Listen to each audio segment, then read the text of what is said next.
कि ईरान का टॉप सैन्य ढांचा एक एक करके खत्म किया जा रहा है।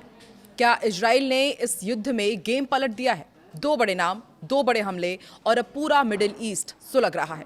नमस्कार, मैं हूं आकांक्षा और आप देख रहे हैं न्यूज़ 18 का डिजिटल प्लेटफॉर्म। इजराइल के ताज़ा एयर स्ट्राइक में ईरान को ऐसा झटका लगा है जिसके बाद अब बदले की आग और भड़क सकती है। तो आखिर क्या हुआ है और सबसे बड़ा सवाल कि अब ईरान क्या करेगा? ईरान ने खुद माना है कि इजरायली हमले में इस्लामिक रेवोल्यूशनरी गार्ड कॉर्प्स यानी कि IRGC के प्रवक्ता अली मोहम्मद नैनी मारे गए हैं। और सिर्फ यही नहीं, एक और हमले में बासिस फोर्स के खुफिया प्रमुख इस्माइल अहमदी की भी मौत हो गई है। ये कोई आम अफसर नहीं थे, ये वो लोग थे जो ईरान की सैन्य रणनीति और इसके ही साथ अंदरूनी सुरक्षा की रीढ़ थे।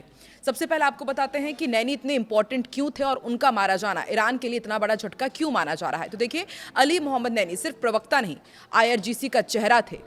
उनकी आवाज़ और उनकी रणनीतिक सोच का हिस्सा थे। उन्हें साल 2024 में IRGC प्रमुख हुसैन सलामी ने चुना था। वो बार बार दुनिया को चेतावनी देते थे कि ईरान के पास ऐसे मिसाइल और ड्रोन हैं जो अभी तक इस्तेमाल ही नहीं हुए हैं। और सबसे बड़ी बात, उन्होंने हाल ही में कहा था कि ईरान 6 महीने तक लगातार हाई इंटेंसिटी वॉर लड़ सकता है। यानी तैयारी पूरी थी लेकिन हमला पहले हो गया। इस्माइल अहमदी अंदरूनी ताकत थे। अब बात इस्माइल अहमदी की अंदरूनी ताकत की भी करते हैं कि ये व्यक्ति सामने कम दिखता था लेकिन इसका असर बहुत बड़ा था। बासिस फोर्स के इंटेलिजेंस चीफ के तौर पर वो ईरान के अंदर हर गतिविधि पर नजर रखते थे। जासूसी रोकना हो, विरोध दबाना हो या फिर सिस्टम को अंदर से मजबूत रखना हो, ये सब उनकी जिम्मेदारी थी। उनकी मौत का मतलब है ईरान की इनसाइड सिक्योरिटी को सीधा झटका। इजराइल ने दावा किया है कि उसने 130 से ज्यादा सैन्य ठिकानों को निशाना बनाया है। इसमें शामिल है ballistic missile site, drone launch base, air defence system. Israel साफ कह रहा है कि वो ईरान को कमजोर कर रहा है, आसमान पर अपना कंट्रोल बढ़ा रहा है। यानी ये सिर्फ हमला नहीं, पूरी रणनीति है। और अब सबसे बड़ा सवाल कि क्या ईरान बदला लेगा? संभावनाएं क्योंकि बेहद खतरनाक है।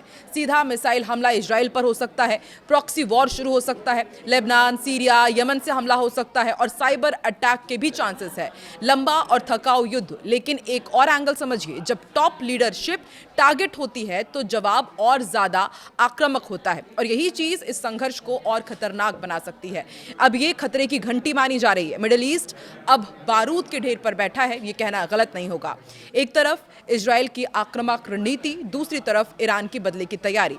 और अगर ये टकराव वाकई बढ़ता है तो इसका असर जाहिर सी बात है सिर्फ इन दो देशों तक तो सीमित रहेगा नहीं। अमेरिका पहले ही इसकी चपेट में और पूरी दुनिया इसकी चपेट में आ सकती है। आप क्या सोचते हैं? क्या ईरान अब बड़ा हमला करेगा? कमेंट में अपनी राय जरूर दें। वीडियो पसंद आए तो लाइक भी करें और ऐसे ही एक्सप्लेनर के लिए चैनल को सब्सक्राइब करें।